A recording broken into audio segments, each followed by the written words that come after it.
Hello! Magandang araw! Welcome to Casa Kalungsod. If you're heading to LU for the first time and looking for a place na perfect sa family gathering, reunions, and perfect getaway para sa mga magkakaibigan, Casa Kalungsod is for you. And this is just 3 to 5 minutes drive to San Juan, La Union, yung mga surf spot nila, and minutes away from local cafes, nightlives, and iconic sunset views. Napakatahimik din ng lugar at napaka-presko dahil maraming puno sa paligid, kaya mahangin din. And tara po sa loob at ipapakita ko sa inyo kung anong meron sa loob ng Casa Kalungsod. Upon entering, makikita nyo na loft type yung pinakang disenyo ng pinakang villa. Ito yung loft type na napaka-spacious. Mostly kasi sa loft type is parang pag nandun ka sa taas, hindi ka pwedeng masyadong tumayo or saktuhan lang yung pagtayo mo.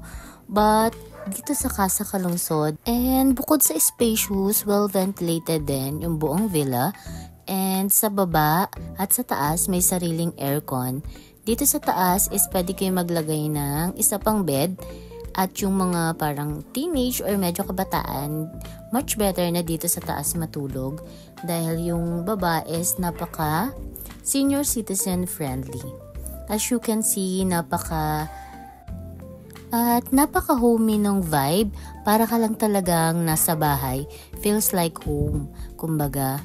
Meron din silang mga amenities, fully equipped modern kitchen, meron silang smart TV, and mabilis din yung wifi connection nila. And since pwede to sa mga reunion and family gathering, napaka-perfect nung first floor para sa mga elderly na mga kasama natin, sa mga titos, titas, and dun sa mga grandparents natin na hindi na kayang mag-akyat baba dun sa hagdan.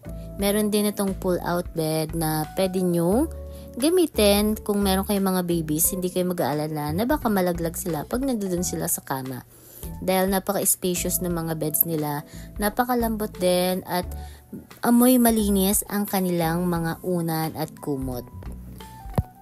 And when it comes to kitchen, kumpleto sila sa mga kitchen utensils.